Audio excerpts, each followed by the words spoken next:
Hi everyone, welcome to this week's episode of 5 Minute Fridays. Today we are going to be talking about everybody's favorite beverage, coffee. People ask me all the time if it's bad for them and whether I drink it. So here are the pros and cons to coffee and what you need to know about decaf coffee as well. First, the good news. For most people, coffee can actually be great. We'll go into those who shouldn't really drink coffee in a bit, but in general, coffee in moderate amounts has quite a few attributes. 1, it's high in antioxidants, which some believe to be even stronger than the antioxidants in many different types of tea. Research has shown that coffee increases the amount of antioxidants in the blood, which in turn helps fight free radical damage. Second, research has shown that coffee increases circulation and stimulates the liver. According to traditional Chinese medicine, coffee stimulates the liver, helps regulate menstruation, and purges the gallbladder to protect against gallstone formation. Number 3, coffee undoubtedly increases alertness both mentally and physically. Working out after a bit of coffee consumption can help increase power and endurance. And cognitively, coffee can be helpful for alertness, as we all know. But interestingly, coffee has been shown in studies as being very helpful with Alzheimer's patients and memory restoration. Pretty cool. Fourth, research has shown that coffee helps boost fat burning and metabolism to increase weight loss. However, I do need to put a little asterisk here. This means black coffee only, because coffee drinks that are loaded with dairy and sugar are not going to do your weight loss journey any favors. Okay, so now the downsides. 1, coffee can be very addictive, and if you're drinking too much, it can overstimulate your body. This can be very taxing, especially your adrenal glands, which can ultimately lead to other issues like adrenal fatigue. Plus, when you drink too much and then you don't get your fix, this can lead to issues like headaches, irritability, and trouble concentrating. Second, for some, coffee can cause digestive issues. Coffee releases a hormone that stimulates movement in the digestive tract. For some of you, this is great news, and for others, not so great news. And most of you out there know which category you fall into. Secondly, with digestion, coffee can irritate any sort of acid reflux. So if you suffer from this, coffee may not be your best friend.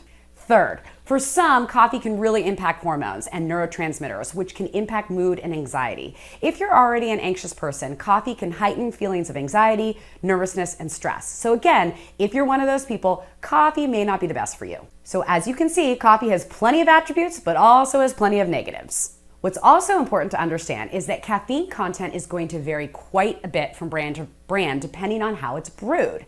Typically, coffee you brew at home averages out at about 100 milligrams of caffeine per 8 ounces. But of course, nobody drinks 8 ounces of coffee. 12 to 16 is more typical. So that's going to ring in at about 150 or 200 milligrams of caffeine. But brands like Starbucks and Dunkin' Donuts have much higher caffeine levels. On my blog post, I have a link to a website called caffeineinformer.com that is awesome, and it lists every caffeinated drink you could think of and tells you the caffeine content per ounce. In looking at this list of coffee drinks, there are 2 things I want to point out.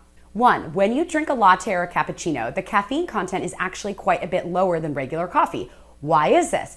Well, if you're comparing ounce for ounce espresso to coffee, espresso is much higher. However, in a coffee drink, you're only putting in a couple of ounces of espresso and the rest is milk. An ounce of espresso averages at about 70 milligrams of caffeine. So even if you had 2 shots, it's likely lower in caffeine than a full cup of coffee.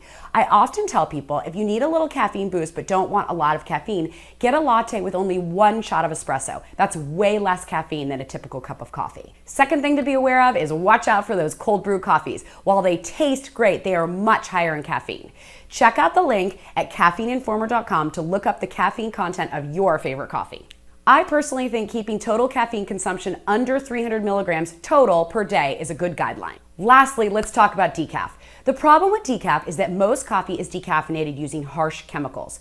So while you might be making a better choice when it comes to caffeine consumption, the chemicals you may be consuming along with it aren't great. However, the good news is that if you do a little research and read labels, you can find organic decaf coffee. The 2 processes to decaffeinate coffee more naturally are the Swiss water method and the carbon dioxide extraction method. Neither of these methods use chemicals to extract the caffeine. So while both of these decaf methods, you lose a little coffee flavor, it's much better than consuming all those chemicals. So if you are a decaf coffee drinker, just do a little research. For example, at Starbucks, some, not all, but some of their decaf coffees are brewed organically. I personally like Newman's own organic half calf, which is a half regular and half decaf coffee. I love this option because I get a big cup of coffee in the morning without all the jitters of too much caffeine. So there you have it. In general, coffee is not a terrible thing as long as you keep your quantity under control, use a healthy sweetener like stevia instead of lots of sugar, and if you're drinking espresso drinks, using a plant-based milk like almond versus dairy is going to be a healthier choice. If you missed my video comparing all the different non-dairy milks, check it out on my blog, saltwaterwellness.com/blog. So happy coffee drinking, and as always, thanks for watching.